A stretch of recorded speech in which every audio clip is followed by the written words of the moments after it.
नमस्कार, मैं मोहित बिष्ट। दोस्तों कैसे हैं आप सब? उम्मीद है आप सब अच्छे होंगे। दोस्तों आज की खबर तो आपने देखी ली होगी, सुशीला तिवारी से लेकर जो रिलेटिव आई है।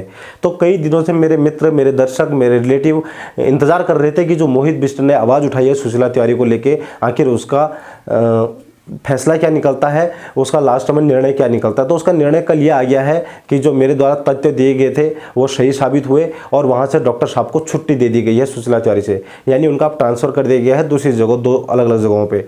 तो मित्रों कहीं ना कहीं इसका श्रेय आप सभी लोगों को जाता है। आप सभी का आशीर्वाद इसने मेरे ऊपर बना रहा, जिसने हमारी एक छोटी सी आवाज़ को इतने बड़े प्रदेश स्तर से लोगों, जन जन पूरे पहाड़ के लोगों तक पहुंचाई और उससे आज हमारा कहीं ना कहीं एक जीत हुई है। सत्य और असत्य में सत्य की जीत हुई है। इसके लिए मैं आप सभी को नमन करता हूँ, धन्यवाद करना चाहता हूँ। तो वीडियो आज पूरी देखना और वीडियो को शेयर भी करना। तो आज 3 आप पेपर की कट जो मैं है वो लगा रहा हूँ, आप देख सकते हैं। जिसमें पहला तो आया है कि डॉक्टर की वहाँ से छुट्टी दे दी गई है। दूसरा आया है कि जो सुशीला तिवारी से जो लूटा हुआ पैसा है ना इन लोगों का, वो जिन जिनों के जेब में जाता है उन सबको तकलीफ हो रही कि सबका धंधा पानी बंद होने वाला है। तो अभी ये लड़ाई पूरी तरह से खत्म नहीं हुई है। अभी हम भ्रष्टाचार से जीते नहीं है, क्योंकि अकेले मोहित बिष्ट पूरे पहाड़ को सुधार दे या इन सिस्टमों को सुधार दे, ऐसा बिल्कुल नहीं हो सकता है। जब तक आप खुद आवाज़ नहीं उठाओगे तब तक आप कुछ भी नहीं हो सकता। अगर आप ये इंतजार कर रहे हैं कि मेरे साथ कुछ नहीं हो रहा है, जब होगा देखी जाएगी, तो आप गलत हैं। क्योंकि आप जब जिस वक्त आग जली होती है उसी टाइम पर अगर उसे सही से निभाने का कार्य करोगे तभी जाके वो कार्य संपूर्ण होगा।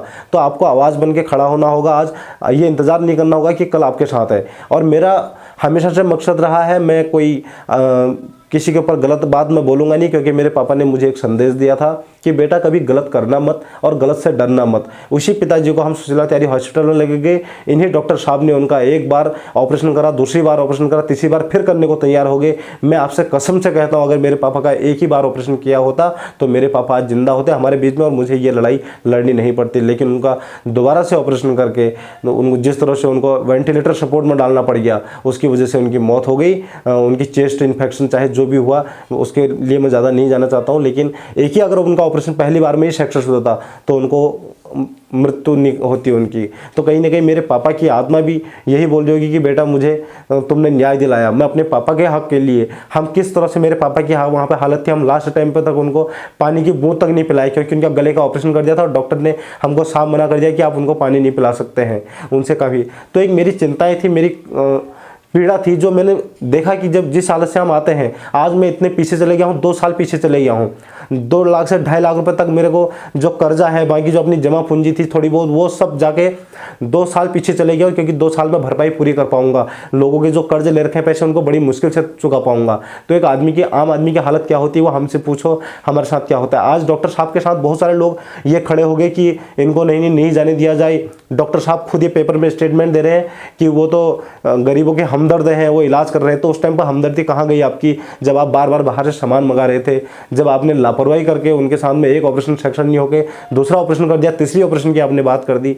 तो कहीं ना कहीं दोस्तों चिंताएं तो हैं, और जो जैसा करेगा वैसा भरेगा। आज डॉक्टर की बदनामी हो रही, वो हो रही, तो उसका श्रेय इनको ही जाता है। ये उसके जिम्मेदार खुद है, मैं तो नहीं हूँ। मैंने जो बात मेरे साथ हुई घटना वो मैंने बताई, उसका मैंने आप सभी को प्रमाण भी दिखाया और मैंने उसके सारे एविडेंस CMO ऑफिस हेडक्वार्टर में हल्द्वानी में जमा भी करे। उनके जो जांच कमेटी उनको सभी कुछ प्रोवाइड किया जो मेरे सामने हुई थी, एक एक चीज़ सत्यता के साथ। झूठ फरेब करना, हम पहाड़ी लोग होते हैं, सीधे साधे होते हैं, हमें आता नहीं है। लेकिन पहाड़ी लोगों को मैं इतना भी कहना चाहता हूँ कि कमज़ोर भी ना समझें, क्योंकि हम लोग ना अगर जब सत्यता के सामने डट के खड़े हो गए तो हम बहुत भारी भी पड़ जाते हैं। हमारे पहाड़ के लोग सबसे ज़्यादा आर्मी में हैं, वो इसीलिए हैं क्योंकि वो मजबूत इरादे के साथ में रहते हैं। लेकिन हम सीधे साधे भोले भाले जरूर होते हैं, जिसका फायदा हमारे सामने उठाया जाता है। सुशीला तिवारी में हॉस्पिटल में जाने वाला हर एक व्यक्ति गरीब ही होता है, वहाँ कोई अमीर तो जाता नहीं है।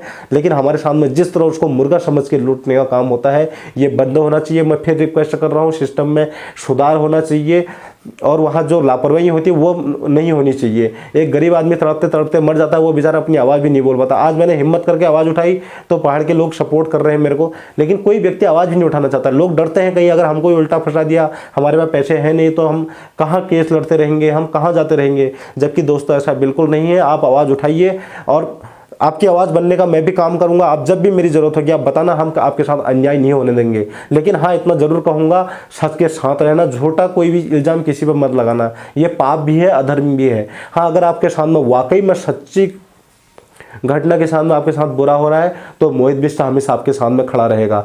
आज पहाड़ के लोग जागरूक करके मेरे को खुशी है, मेरे भाई मित्र वीडियो शेयर करते हैं मेरी, मैं उसके लिए आप सभी लोगों का शुक्रगुजार हूँ, क्योंकि एक छोटे से आम आदमी के लिए आप लोगों ने इतनी जन जन तक आवाज़ पहुँचाई। आज उसका परिणाम ये है कि हम लोगों की जीत हुई है, आपकी जीत हुई है। ये मोहित बिष्ट की जीत नहीं हुई। मेरा तो पैसा भी गया, मेरे पापा भी गए, मेरे को कोई कुछ मिलने वाला नहीं है, नहीं मेरे को ये चाहत भी है। मैं कोई बात नहीं, मैं पैसे कमा लूँगा, 2-2.5 लाख जो भी है मैं कमा लूँगा, 12-14-15 हज़ार जो भी अपनी तनख्वाह है, थोड़ी बहुत बचा बुचो के जैसे भी करेंगे हम अरेंज कर लेंगे, लेकिन किसी और गरीब के साथ ना हो। मेरी एक ही मांग थी, क्योंकि हम जिस हालात में गुजर के आते हैं, हमारे पहाड़ में रास्ते नहीं, कुछ नहीं, वहाँ से एक एक पाई जोड़ जोड़ के अपने परिवार भी पालना होता है, उनका भरण पोषण भी करना होता है। आज सब लोग के कर्ज देने हैं, वो बेचारों के भी इंतजार होगा कि कब देगा, उनके भी सबकी हम देंगे, लेकिन किसी गरीब के सामने ऐसा होता है तो भ्रष्टाचार के खिलाफ में लोग खड़े तो हो जाते हैं, लेकिन सच्चाई के सामने कोई खड़ा नहीं होता है। कभी गरीब की भी सुनिए, जो अधर्म का पैसा होता है, अन्याय का पैसा होता है, ये कभी फलता फूलता नहीं है। आज डॉक्टर साहब बोल रहे हैं नहीं तो मैं इस्तीफा दे दूंगा, इन्होंने कड़े रूप में दे रखा है, बिल्कुल दे देंगे, क्योंकि इन्होंने इतना पैसा कमा रखा है गरीब लोगों से कि अगर ये पैसा अगर इस्तीफा भी दे देंगे तो अपना क्लिनिक खोल के कहीं भी बैठ जाएंगे और कहीं भी कमाएंगे पैसे।